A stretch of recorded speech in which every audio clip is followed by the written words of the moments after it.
H2-Preston-Will-Squad leader, 1st Squad, 2nd Platoon, 520 Infantry. And we're going to be conducting a squad ambush today, and I'm briefing it. So here's going to be the general picture. Our patrol base is back behind this ridge.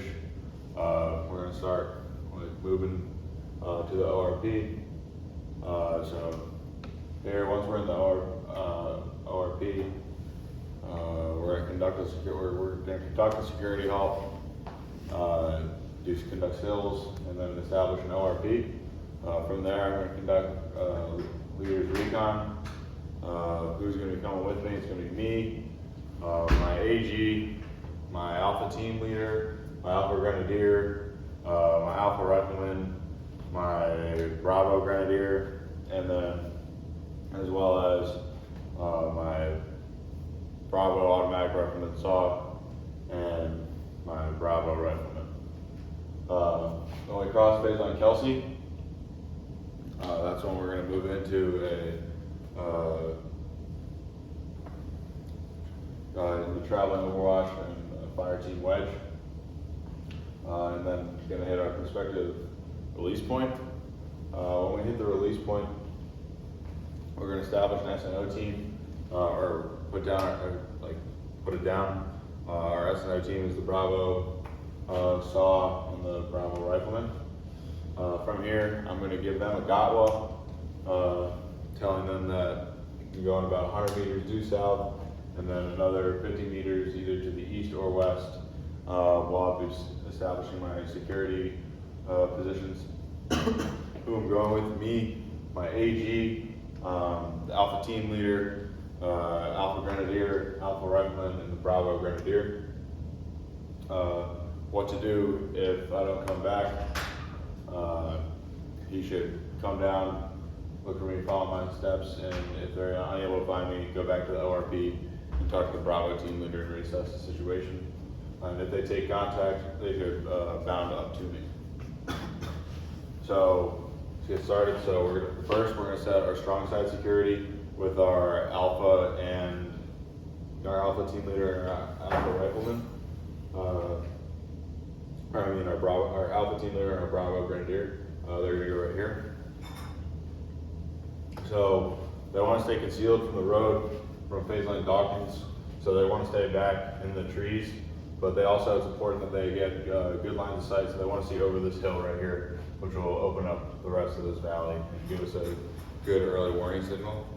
So when I'm setting them in, our primary means of communication will hopefully be radio if we're able to get a second one. But if not, we're going to use the VS-17 panel, and they're going to signal me with flashing orange if the enemy convoy is led with the CSK, or pink if it's dismounted.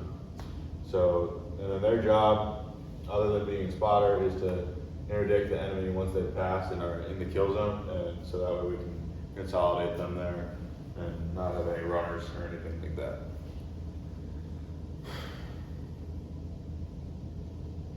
Oh, and then we're going to go move back and come back across into the weak side security. Again, another Grenadier and Rifleman, just a team leader this time. And then they are going to be up on this little ridge. Again, concealment's covers and concealment's the priority first. They don't want to get spotted, and then from here they should have a good view over this little hill, and that'll open up the rest of that valley right there, in case anyone that's coming from that side that might disrupt our ambush. If anything does happen, or like they deem that issue for our ambush, one whistle will for us to just wait and let them pass, and 2 whistles will be for us to head back to the RP. If this doesn't work, they could also use a buzzsaw. And then again, same as them. Well, once they hear that the ambush has started and the enemy's in the kill box, they want to interdict the enemy as well and keep them in there.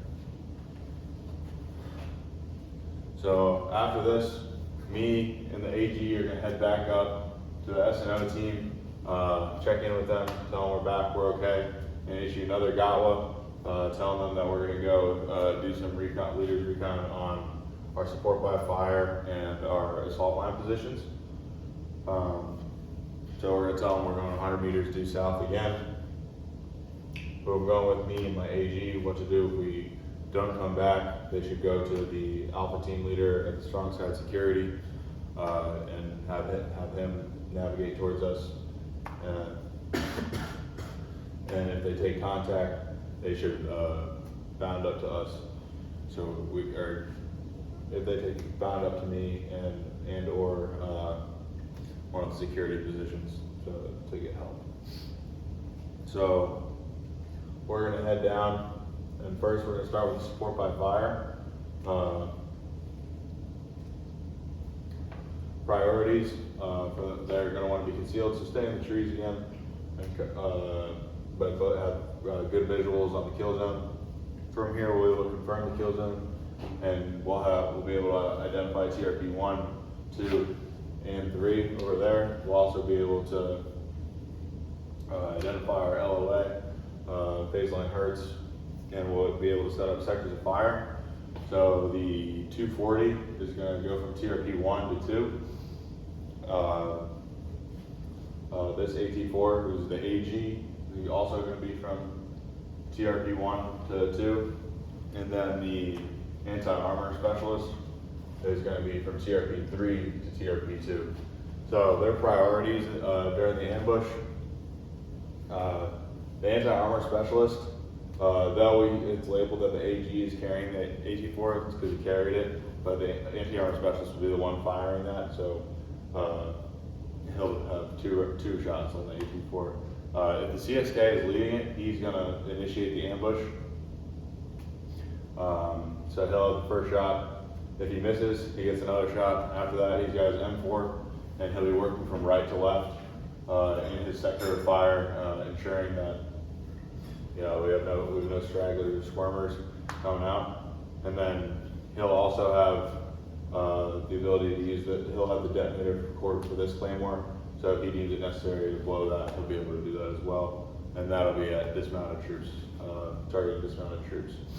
The 240 is going to target the CSK first as well, then crew serve weapons, and then after that, he's just weapons free, whatever is the target he likes, he's going to go at. And then here, the AG, though this is sector of fire, he's really just going to be assisting the 240. And then when it comes time to shift and lit fire, just to the right of TRP2, we identify this patch right here. And when we say shift fire, their fire is going from here to TRP3. After this, we're going to go and recon the assault positions right here. And then once we've done that, again, more eyes on the kill box, one good line, view on the kill box, and covering concealment from our position, which will look good. Then we're going to go back up to the release point, check in with the S&O team. After that, we're going to go up and get the rest of our crew from the ORP and come back down, meet up with the S&O team. We'll issue another gauntlet for that little leg of the journey too. Come down, and then we'll give them the rundown that I will be starting the ambush if it's a dismounted lead with a shot from my M4, and then everyone can open up. And if it's led by if the CSK is in front, then the anti-armor specialist can start it. And then for fire rates, I'm going to let my AG handle the 240, but my saws will go at cyclic 5 for the full first minute until ceasefire, and then I'll update them after that if we continue to shoot. And then my M4s will move at like a rapid 3. So we're going to come down. My AG is going to set in the support by fire.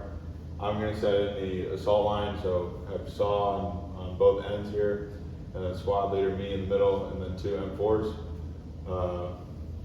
I'm also going to set in this Claymore, and the anti-armor specialist is going to set in Claymore here and Claymore here. Either of us can detonate when we deem necessary. And then I'm also going to assign my assault line sectors of fire. So my saws are going to be split from TRP-1 to the middle of the kill zone, TRP-2 to the middle of the kill zone. Ideally, when we're doing this, I can identify another TRP kind of in the middle, but I found it difficult to do on the map because it gets pretty blurry when we zoom in. For the 3 M4s, I split the kill zone into thirds. Again, ideally when we're in real life, I'd like to have additional TRPs that I could mark, but I was unable to do so. And then I'll also assign assault lanes for when we're bounding through the objective, for when the assault line is bounding through the objective, and they can kind of bound it, but that's again TC dependent. You can't really see what's going on there other than it's just all flat. So we're going to open up when the ambush starts. Let's say that it's a CSK coming down the likely avenue approach on PL Dawkins from over here. Comes, anti-armor specialist initiates. First shot is a hit. The CSK is down from the AT4. We're shooting for 60 seconds. Like I said, I'll be controlling the saws. My AG will be controlling the 240. And I'll also be able to use the Claymore, and he'll be able to use the Claymore. And then we'll call a ceasefire. We'll conduct stills again. Let's assume we hear nothing, so we're good to go. Now we're going to lit fire. I'm again going to use a VS-17 panel. If that's not possible, a buzzsaw in a circular motion, and if that's not possible, we'll pop smoke to our rear so it doesn't cover the kill zone, but it still can be seen by our friendlies. So now we're going to assault through. My assault line is going to go to phase line Hertz, and I'm going to stop at phase line Dawkins. When they get to phase line Hertz, the team leader is going to conduct laves in the center sectors of fire.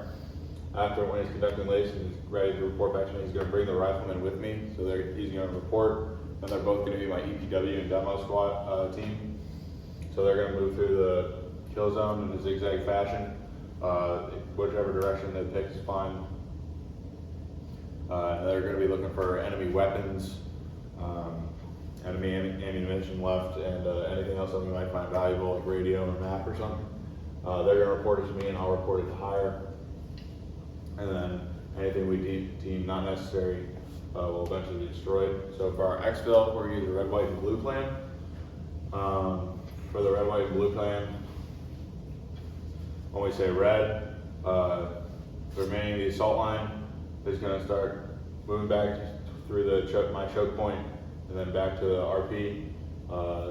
Support by fire is going to go from tripod to bipod. My security is going to go back. White, support by fire is going to begin moving back now. Blue, the demo team is going to fix the explosives.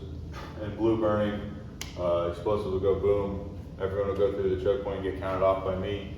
And we'll all go back to the release point. We'll establish a security halt and get ready to move back to the ORP.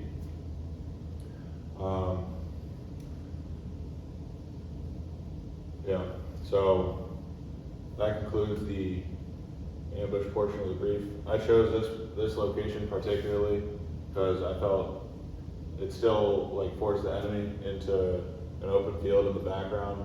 I could set concealed assault line and support by fire, and have a nice kill box versus the other option over here, which I felt was kind of limited because it was farther away. There was a house in the middle of it, and there was these trees, so you're kind of the support by fire and everything was getting mixed up. So yeah, this is why I'm conducting the ambush as such. That concludes my brief.